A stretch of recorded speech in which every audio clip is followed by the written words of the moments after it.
రాధిక అనే painter DSP Karthik కృష్ణని ప్రాణంగా ప్రేమించింది. కాని అప్పటికే పెళ్లై భార్యపోయిన కార్తీక్ తన జ్ఞాపకాలను ఊపిరిగా చేసుకుని బతుకుతూ రాధిక ప్రేమను నిరాకరించాడు. రాధిక ప్రేమను తెలుసుకున్న కార్తీక్ తల్లి ధర్మావతి రాధికను బలవంతంగా అతని జీవితంలోకి తీసుకొచ్చింది. రాధిక అంటే ముందు నుండి పడని కార్తీక్ అక్క సకల రాధికను కార్తీక్ జీవితం నుంచి బయటికి పంపాలని విభిన్న ప్రయత్నాలు చేసింది. కాని కాంచనవల్లి మనవరాలు కార్తీక్ కూతురైన స్వీటీ కారణంగా రాధిక కార్తీక్ల మధ్య దూరం తగ్గింది. కార్తీక్కి రాధిక పట్ల ప్రేమ కలగడానికి కారణం రాధిక ఉన్న గుండె పల్లవిది అని తెలుసుకుంటుంది సకల. ఈ విషయం కార్తీక్కి ఎప్పటికీ తెలియకూడదని పల్లవిని రాధికనే యాక్సిడెంట్ చేసి చంపించింది అనే నేరం ఆరోపించి రాధికను ఇంటి నుండి బయటకు పంపించింది. రాధిక తను నిర్దోషి అని సాక్ష్యాలు సంపాదించి కార్తీక్ని చేరుకునే సమయంలో సకల రాధికను యాక్సిడెంట్ చేయించింది. అదృష్టవశాత్తు బతికిన రాధిక పల్లవిలా తన రూపం మార్చుకుని రుక్మిణిలా కార్తీక్తో పరిచయం ఏర్పరచుకుంది.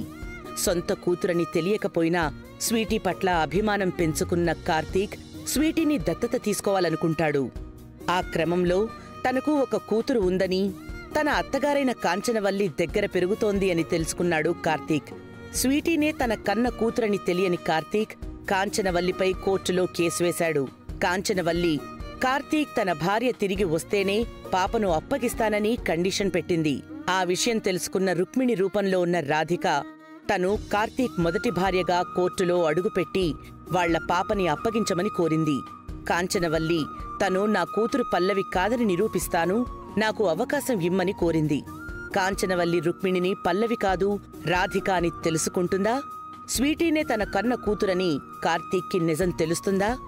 అసలు కార్తీక్ మొదటి భార్యను చంపింది సకల అనే నిజం కార్తీక్ ఎప్పుడు తెలుసుకుంటాడు? రుక్మిణి రాధికగా కార్తీక్ ఎప్పుడు దగ్గర కానుంది? ఇవన్నీ తెలియాలంటే సరికొత్త మలుపులతో తిరిగి ముందుకొస్తోంది రాధకి నీవేరా ప్రాణం.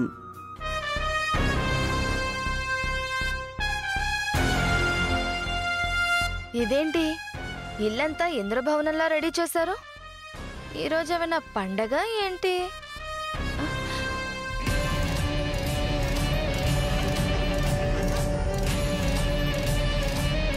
సకలా, నువ్వు పనిచేస్తున్నావా?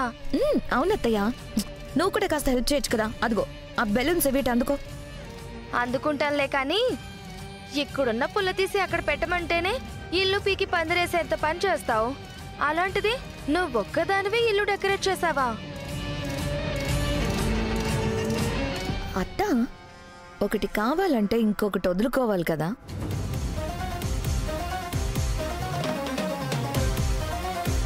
ఏం కావాలి, ఏం వదులుకోవాలి? తినబోతే రుచెందుకు, కాసేపట్లో నీకే తెలుస్తుంది కదా.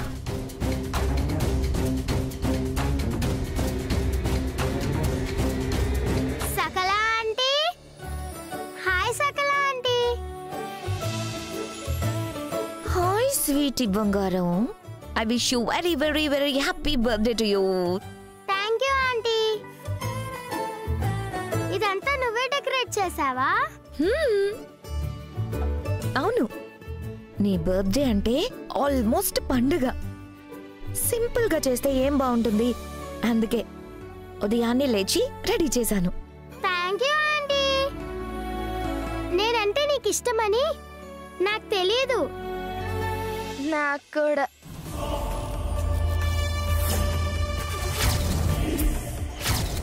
నీ మీద నాకు ఎంత లవ్ ఉందో ముందు ముందు నీకే తెలుస్తుంది కదా. ఆంటీ, నా బర్త్డే పార్టీకి నాన్న నా ఫ్రెండ్స్ ని ఇన్వైట్ చేశాడు. అవునా? ఇంకెవరైనా మిస్ అయ్యి ఉంటే గుర్తు తెచ్చుకో. ఈ బర్త్డేని నువ్వు నీ లైఫ్ లాంగ్ గుర్తు పెట్టుకుంటావు. Thank you aunty. వెళ్ళి ఆడుకోమా. సరే.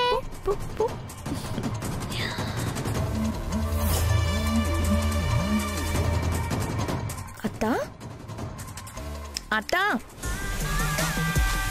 ఏమైంది నీకు? ఓసారి గిల్లవా? ఏంటి? ఒకసారి గిల్లు సకలా. ఇది కళ నిజమా అనే కన్ఫ్యూజన్ లో ఉన్నాను. ఇది కళ కాదత్తా, నిజమే. కళ నెరవేరబోయే నిజం.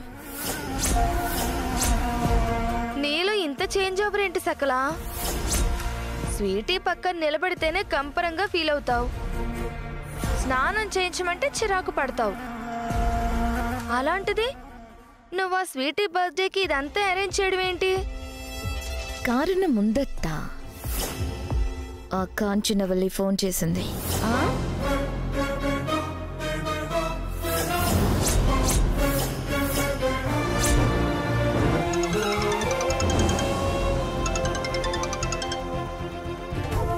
చెప్పు. ఏం చేస్తున్నావు? నా దరిద్రంతో ఫైట్ చేస్తున్నాను. ఏంటి? ఏం లేదులే, ముందు విషయం ఏంటో చెప్పు. ఆ అమ్మాయి చేత నిజం చెప్పించే ప్లాన్ వేశాను. అవునా? ఏంటది?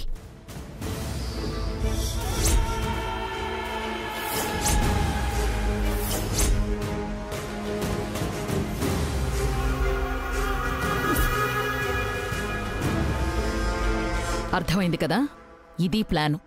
సూపర్, అదిరిపోయింది.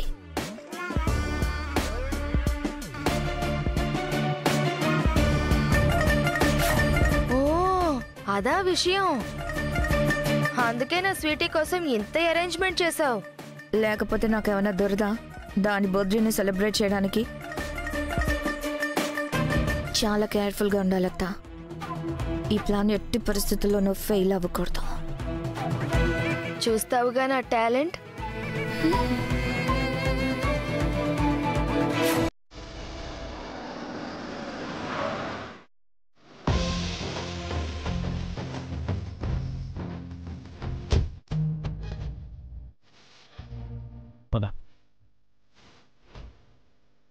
స్వీటీ,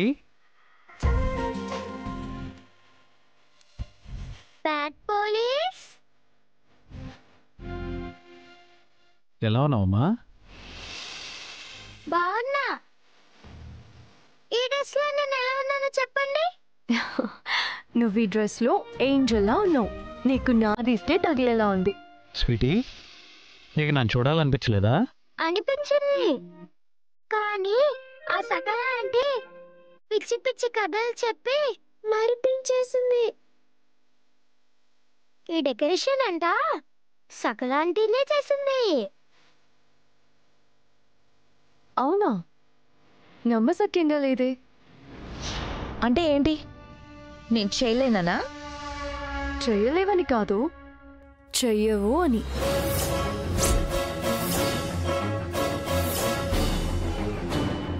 అక్క, చాలా బాగా డెకరేట్ చేసావు. గ్రేట్. నువ్వు లేనప్పుడు పాప బాధ్యత నాదే కదా. పాప హ్యాపీగా ఉంటే అందరూ హ్యాపీగా ఉంటాం. అందుకే చేశాను. 1 సెకండ్.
వీళ్ళు పిలవగానే ఏదో ఒకటి ప్లాన్ చేసి స్వీటీ బర్త్డే అని వచ్చేశాను. కానీ ఇప్పుడు లోపలికి వెళితే స్వీటీ నన్ను గుర్తుపడుతుంది కదా. ఏం చేయాలి? ఎలాగైనా సరే మేనేజ్ చేసి నేను అనుకున్న ప్లాన్ని వర్కౌట్ చేయాలి.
నేను బాగున్నాను.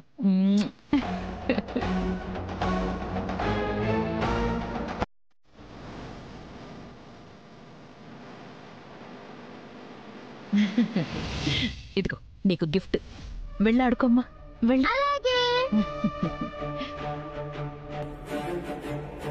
ఏంటి పాపతో అంత క్లోజ్గా మాట్లాడుతున్నారు? తను మీకు ముందే తెలుసా? తెలీదు. పాప ముద్దుగా ఉంది కదా, అందుకే కలుపుకుపోయాను. అంతేనా? లేకపోతే నా దగ్గర ఉన్న దాస్తున్నారా? పోలీస్ బుర్ర పూసిగట్టేశాడు. ఆవిడది క్రిమినల్ బుర్ర, ఎలా తప్పించుకుంటుందో చూడు. కార్తీక్, నీతో ఇదే ప్రాబ్లం. మంచిగా మాట్లాడకపోతే పాపతో అయినా మంచిగా మాట్లాడొచ్చు కదా అని అంటావు. మంచిగా ఉంటే ఎందుకున్నావు అని అంటావు. చిన్నపిల్లల్ని చూస్తే ఎవరికైనా ముద్దొస్తుంది. అందులో అనుమానించాల్సినంత అవసరమే ఉంది. పుట్టినరోజు వేడుకలో ప్రశ్నల వర్షం ఏంటి కార్తీక్? కాస్త ఊపిరి పీల్చుకోనివ్వు. మీరు పదండి, పదండి.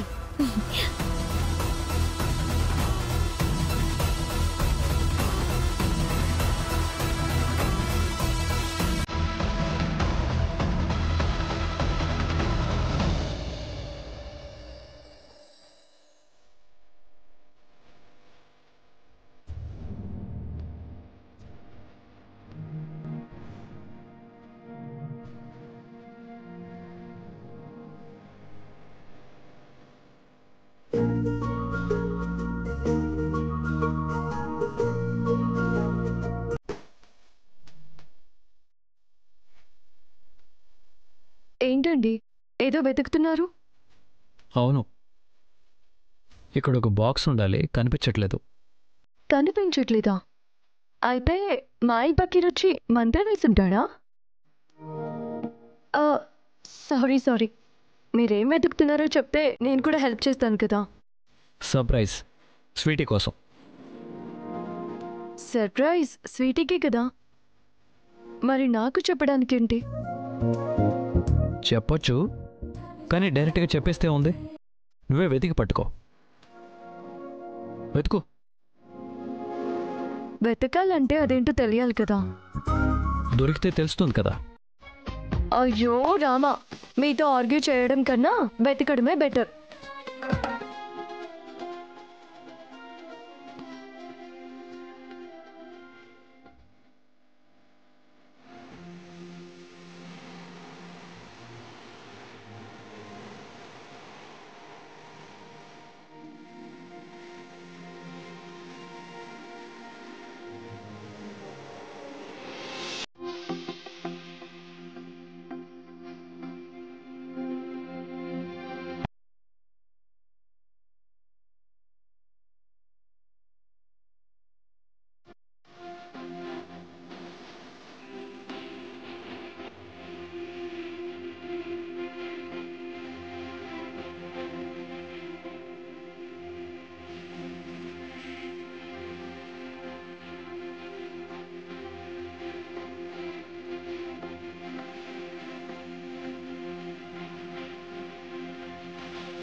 ఏంటి?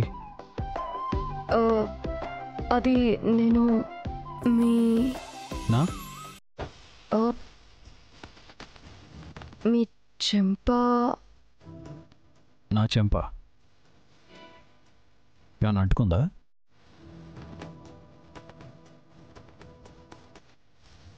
ఏమంటుకుంది చెప్పు. అది మీరే తెలుసుకోండి. చెప్తేనేగా తెలుస్తుంది. తెలిస్తే తుడుచుకుంటారు, తుడుచుకుంటే తెలుస్తుంది కదా.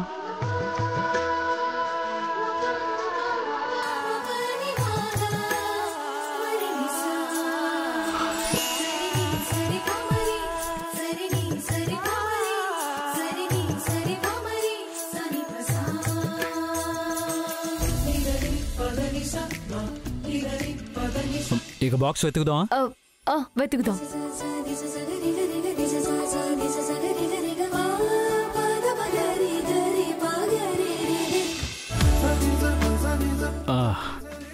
ఇదిగో దొరికింది. ఏముంది దాంట్లో?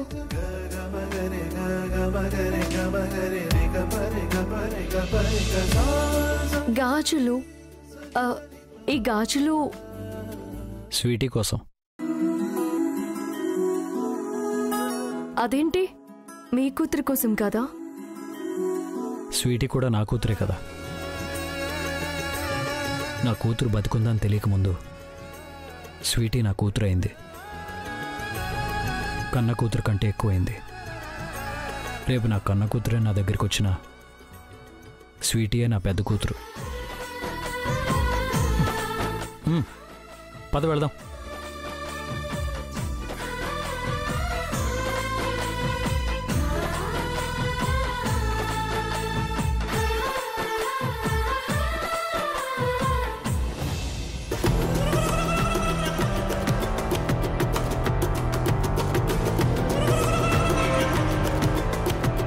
తీసుకొచ్చారా? తెచ్చాను. పనిచేస్తుందిగా? నీకు అనుమానమే అక్కర్లేదు. 100% గ్యారంటీ. ఈసారి ప్లాన్ ఫెయిల్ అయితే ఆ పల్లవి పసిగట్టేస్తుంది. అదే పల్లవి కాదు. నీకెన్నిసార్లు చెప్పాలి? అదే పల్లవి కాని పల్లవి. సరే అయితే నేను బయలుదేరినా మరి. అదేంటత్తా, మొదటి నుంచి ఉన్నావుగా, మధ్యలో వెళ్తానంటావేంటి? ఉన్నాను, కానీ ఏం లాభం? ఆటలో అరటిపండులో అయిపోయింది నా పరిస్థితి. ప్లాన్ చెప్పరు, పక్కకు పంపరు. నీకిప్పుడు ప్లాన్ ఏంటో తెలియాలి, అంతేగా? కాంచన గారు చూపించండి. ఓకే.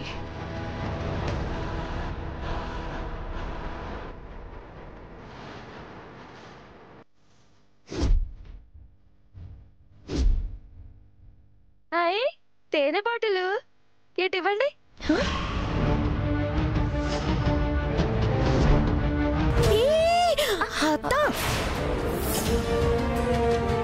ఏం చేస్తున్నావు? ఇది తాగావంటే ఇక అంతే. అంటే అది తేనె కాదు, కాళ్ళు చేతులు పడిపోయేలా చేసే మందది. అమ్మా, అయినా ఇప్పుడు దాంతో పనేంటి? ఈ బర్త్డే పార్టీలో ఈ మందుని ఆ పల్లవితో, అదే ఆ పల్లవిలా వచ్చిన అమ్మాయితో తాగించాలి. అది తాగ్గానే ఆ అమ్మాయి కాళ్ళు చేతులు పడిపోతాయి. ఆ తర్వాత కార్తీక్ ఆ అమ్మాయిని ఇంట్లోనే పెట్టుకుని జీవితాంతం సేవలు చేస్తాడు. ఆ ఫెసిలిటీ ఉండకుండా నేనే దానికి విరుగుడు మందు కూడా తీసుకొచ్చాను.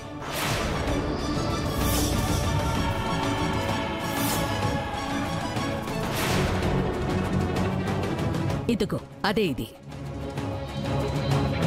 ఇది దేనికి? ఆ అమ్మాయిని మామూలు మనిషిని చేయడానికి. బా అబ్బబ్బా, కాస్త అర్థమయ్యేలా చెప్పు. వెరీ సింపుల్ అత్త. ముందు కాళ్ళు చేతులు పడిపోయేలా చేస్తాం. నిజం చెప్పకపోతే పర్మనెంట్ గా వీల్ చైర్లోనే ఉంటావని బెదిరిస్తాం. దాంతో భయపడి నిజం చెప్పేస్తుంది. ఆ తర్వాత ఈ విరుగుడు మందిస్తాం. ఇది ప్లాన్. ఎవరూ కూడా జీవితాంతం బెడ్ పైన ఉండిపోవాలని కోరుకోరు కదా. ఆ భయంతోనైనా నిజం చెప్తుంది. అయినా ఇంత ప్లాన్ దేనికి? ఆ వచ్చింది పల్లవి కాదని మనందరికీ తెలుసు. ఈ మందు బదులు ఒక విషం చుక్క గొంతులో పోస్తే పుట్టుక్కున ప్రాణం పోతుంది కదా. అది వదిలేసి ఇంత ప్లాన్ చేస్తారేంటి? చంపేస్తారా? చంపేస్తారా? చంపేయడమేంటి? ఒక మనిషి ప్రాణం తీసే అధికారం మీకు లేదు. మనిషి ప్రాణం అంటే అంత కామెడీగా ఉందా మీకు? తన ఉద్దేశం అది కాదు కాంచనవల్లి గారు. మీరు ఫస్ట్ కూల్ అవ్వండి. అత్తో, నువ్వు నన్ను పట్టించేలా ఉన్నావు. Sorry sorry sorry. కాంచనవల్లి గారు, మనం చాలా కేర్ఫుల్గా ఉండాలి. ఈ విషయం కార్తిక్కి తెలిసినా, ప్లాన్ ఫెయిల్ అయినా మన పరిస్థితి ఏంటో తెలుసుగా. ఈ ప్లాను ఫెయిల్ అయ్యే ప్రసక్తే లేదు సకల. ఈ గండం నుంచి దాన్ని తప్పించాలి అంటే ఆ పైవాణ్ణి రప్పించాలి.